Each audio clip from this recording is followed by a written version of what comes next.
ঘরে বানানো এই অর্গানিক তেলের ভিডিও দেওয়ার পর থেকে তোমরা জাস্ট মাথা খেয়ে ফেলতেছো এটা টিউটোরিয়ালের জন্য। তো ফাইনালি তোমাদের সাথে আমার এই ভিডিওতে টিউটোরিয়াল শেয়ার করা হয়ে গেল। তোমরা দেখতে চাইলে ফুল ভিডিওটার সাথে থাকবা, এবং এই তেলটা বানানোর পরে তোমরা 1 মাস যদি ব্যবহার করো ভালোভাবে, তাহলে দেখবা তোমাদের চুল পড়া বন্ধ হবে তো হবেই।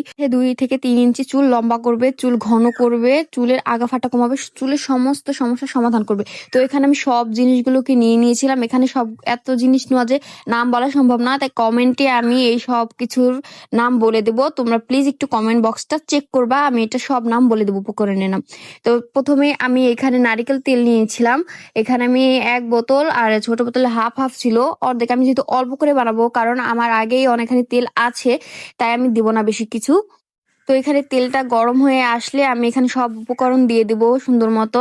আগে এটা একটু নাড়িয়ে চাড়িয়ে সুন্দরভাবে নিয়ে নেবা। এখানে শুধু আমি এখন নারকেল তেল ইউজ করেছি, এখানে আমি আরো 2-3 পদের তেল ইউজ করি, কারণ আমি এখন করব না, কারণ বিধায় আমার যেহেতু আগে কিছু তেল বানানো আছে, এই জন্য আমি এখানে কিছু দিব না।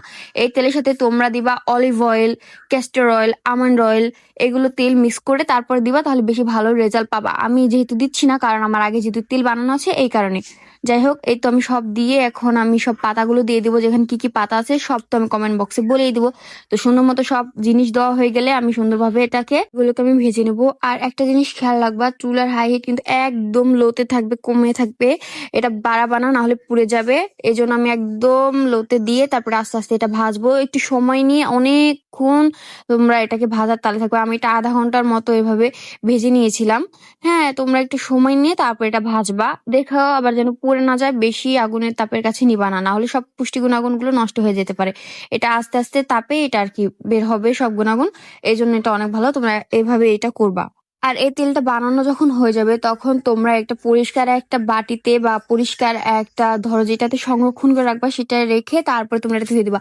আর এটা যখন তোমরা এই তেলটা ব্যবহার করবা, তখন কি একটু বাটিতে নিয়ে একটু কুসুম গরম করে নিবা, তারপর মাথায় অ্যাপ্লাই করবা, তাহলে আমাদের অনেক বেশি ভালো হয় চুলের জন্য। তো যে কোনো তেলই চুলে ব্যবহার করার আগে অবশ্যই কুসুম গরম করে তারপর চুলে অ্যাপ্লাই করবা।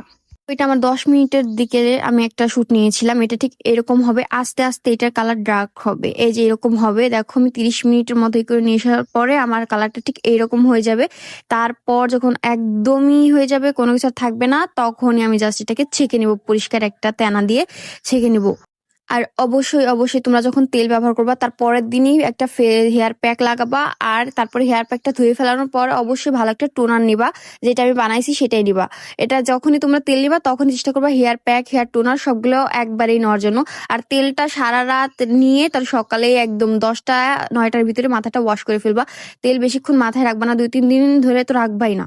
তো এই তো আমার ছাঁকা শেষ। আর যেগুলো ছিল ওইগুলো কিন্তু আমি ছাঁকাতে ফালাইনি, ওইগুলো আমি সারা রাত রেখে দিয়েছিলাম। ওইখান থেকেও পরবর্তীতে অনেকগুলো আমি তেল পেয়েছিলাম। যাই হোক, তোমরা একবার হলো এইভাবে তেল মাথায় নিয়ে দেখতে পারো, এটা কিন্তু অনেক অনেক অনেক ভালো ভাই, বেস্ট একটা তেল।